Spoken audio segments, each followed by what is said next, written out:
My name's Andrew Elsbree. I'm an American Farriers Association certified journeyman farrier. I've been shoeing horses since I graduated high school in 1976. In the mid-80s, I got interested in competing a little bit, and I hit some contests and found out about an association called the American Farriers Association. I became very interested in their certification program and took their test. I found out when I went to take the test that my skills as a farrier, even though I was earning a living shoeing horses, weren't up to snuff to take the test and to pass the test with ease. I spent some time practicing. I got some help from American Farriers Association members, and I went to quite a few clinics. Learned how to make shoes and learned, most importantly, about hoof prep and the test and the rules for the test itself. This helped me a great deal in passing the test. I've since become a tester and then an examiner. After taking the test the first time, I found out that the normal skills that a farrier uses every day are not always sufficient enough to pass the test with any ease. It's also important that you understand what the examiners and testers are scoring you on and looking for. We're making this video to help deliver a clinic on hoof prep to you at home, so you can watch it when you have time and work on these points. Hoof prep is what you're going to do first. You need to make a plan that works. A candidate's plan for his hoof prep should include balancing the foot medial-laterally, trying to improve the foot's anterior-posterior balance, which is the angle, giving the horse a comfortable length to work on, and a flat surface to apply the shoe to. Those would be the important things that should be incorporated in the plan for the trim. Candidates must realize the foot has limitation. Look at the medial lateral. Perhaps you can't get it even at this point. Perhaps you can't get the angle high enough or low enough without causing some damage to the horse. If you take too much off, you can end up being stopped, and if you don't take enough off, you probably won't score high enough to pass. Some of the most common mistakes as far as hoof prep is concerned is removing too much wall or too much sole. They need to make the plan about what comes off and stick with it. A lot of times the foot cannot be brought 100% back into either AP balance or medial lateral balance in the trim. And to go ahead and try to do that can be disastrous to the score. You need to get a good score in your hoof prep. You need to leave enough foot that if you come back later on to burn the shoes on, you have not brought the foot too close, creating sole pressure and other problems. Balancing the foot during hoof prep and the failure to balance the foot during hoof prep as much as you can be a big mistake. The worst mistake a candidate can make during hoof prep on the certification test or any time shoeing a horse is removing too much wall, too much sole, or too much frog, and either making the horse bleed or making the horse so he's going to be lame after he's been shod. Hoof prep is one of the most important things that you'll do in a certification test, as it is every day when you shoe a horse. The angle needs to be lined up so that you don't stress the tendons or the ligaments. We refer to angle when shoeing horses as the pastern axis and the hoof wall angle. The hoof wall angle has an angle at the toe and at the heel. Normally we're talking about the wall angle at the toe, matching that with the pastern axis. The pastern axis contains two joints, the pastern joint and the coffin joint.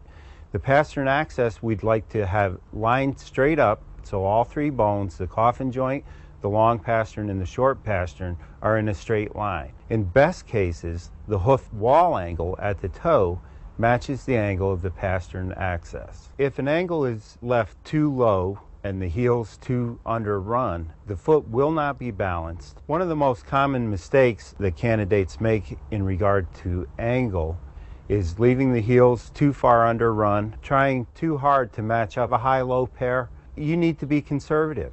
Don't chop all the heel off the high foot and leave all the heel on the low foot. Try to balance each foot as well as you can and be conservative. If your angle is off, maybe a little high or a little low, or off one foot to the other a degree or two, it will not affect the other parts of your exam too badly. Do what you can do, get it as close as you can, try and stay consistent foot to foot where possible, and move on. When we speak of length in hoof prep, we're primarily talking about the length of the toe. When I go and evaluate a horse and the category of length comes up, the first thing I want to look at is the foot left too long, too short. Is the horse sound? A foot can be left a little bit long and score better, way better, than a foot left a little too short. Remember, when you go to apply the shoe, you may burn on and then remove even more length, at which point you could possibly make the horse lame if you've cut too much. If the length is cut too short, you could possibly have problems getting sole relief and possible problems nailing the shoes on and getting room to nail the shoes on. Always err on the conservative side when trimming the foot.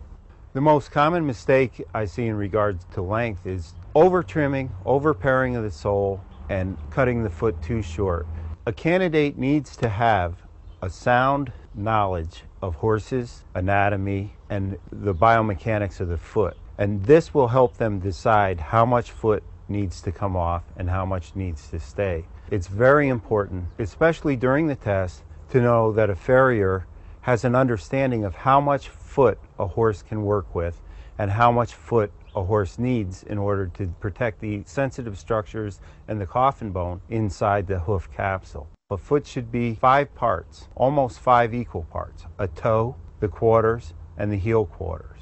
When we speak of balance in hoof prep, we speak of medial lateral balance, the balance left to right in a horse. AP balance is the angle and where the heels are on the ground and how far the heels are underrun and the toe is pushed forward. They need to try to restore some AP balance in the foot.